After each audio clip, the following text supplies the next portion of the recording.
Do you know how one woman, born into a fading dynasty, came to command the attention of Rome's most powerful men and shape the fate of the ancient world? Cleopatra VII Philopator was not only the last queen of Egypt, but one of the most influential rulers of antiquity. Her life unfolded at a moment when Egypt stood at the crossroads of survival, caught between its ancient legacy and the unstoppable rise of Rome. Cleopatra was born in 69 BC into the Ptolemaic dynasty, a Greek royal family that had ruled Egypt since the time of Alexander the Great. By the 1st century BC, the Ptolemaic kingdom was weakened by internal conflict, economic strain, and dependence on Rome. Although the dynasty ruled Egypt, its members spoke Greek, followed Greek customs, and often ignored the traditions of the people they governed. Cleopatra would be different. She learned the Egyptian language, embraced local traditions, and presented herself not only as a queen, but as a living symbol of Egypt itself. When Cleopatra was 18, she became co-ruler with her younger brother Ptolemy Sethith, following her father's death. Almost immediately, power struggles erupted within the royal court. Advisors loyal to Ptolemy sought to remove Cleopatra from authority, forcing her into exile. Egypt stood divided, and Rome watched closely. At the same time, the Roman Republic was descending into civil war, with Julius Caesar and Pompey fighting for control. In 48 BC, Julius Caesar arrived in Egypt while pursuing his rival Pompey. Pompey was murdered upon arrival, an act intended to win Caesar's favor, but which instead shocked him. Caesar soon found himself drawn into Egypt's internal conflict.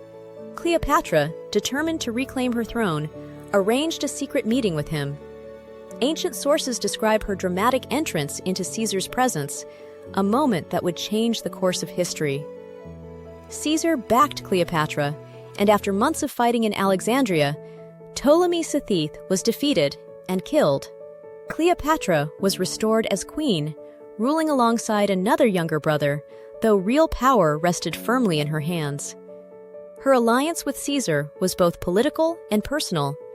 Their relationship secured Egypt's independence for the moment and produced a son, Ptolemy XV, known as Caesarion, whom Cleopatra presented as Caesar's heir. Cleopatra traveled to Rome, where she lived openly under Caesar's protection. Her presence caused fascination and unease among the Roman elite. She represented wealth, monarchy, and Eastern power, everything many Romans both admired and feared.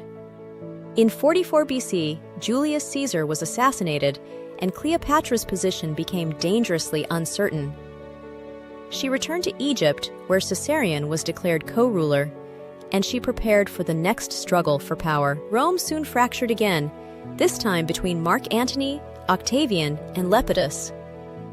Mark Antony emerged as the dominant Roman figure in the eastern provinces. In 41 BC, he summoned Cleopatra to meet him. She arrived in Tarsus in a display of wealth and confidence, presenting herself as the embodiment of the goddess Isis. Antony was captivated, but more importantly, he recognized Cleopatra's value as an ally. Their alliance reshaped the Eastern Mediterranean. Cleopatra provided Antony with wealth, supplies, and political support. In return, Antony restored territories to Egypt, expanding Cleopatra's influence far beyond the Nile. Together, they ruled much of the Eastern Roman world in all but name. They had 3 children, strengthening their dynastic ambitions and challenging Rome's traditional power structure. In Rome, Antony's rival Octavian used this relationship as a weapon. He portrayed Cleopatra as a dangerous foreign queen who had seduced a Roman leader and threatened Rome's future. Propaganda painted Antony as a man who had abandoned Roman values for Eastern luxury. Tensions escalated, and the struggle between Octavian and Antony became inevitable. The conflict reached its climax in 31 BC at the Battle of Actium. Octavian's forces confronted the combined fleets of Antony and Cleopatra off the coast of Greece.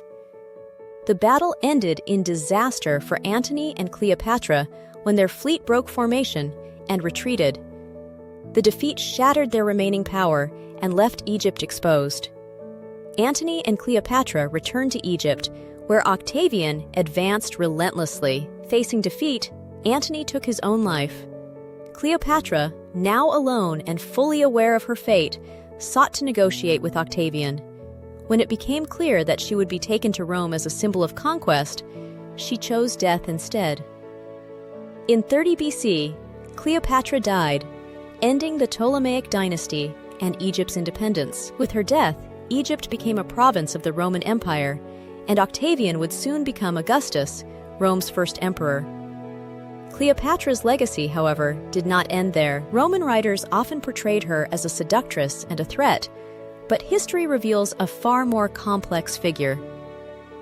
She was a skilled linguist, a shrewd political strategist, and a ruler who fought relentlessly to preserve her kingdom in an age dominated by empires. Cleopatra ruled in a world shaped by men and mastered it through intelligence, adaptability, and vision. She did not simply rule Rome's greatest men, she challenged the power they represented. Her story is not only one of romance and tragedy, but of leadership, survival, and the final stand of ancient Egypt against the rise of Rome.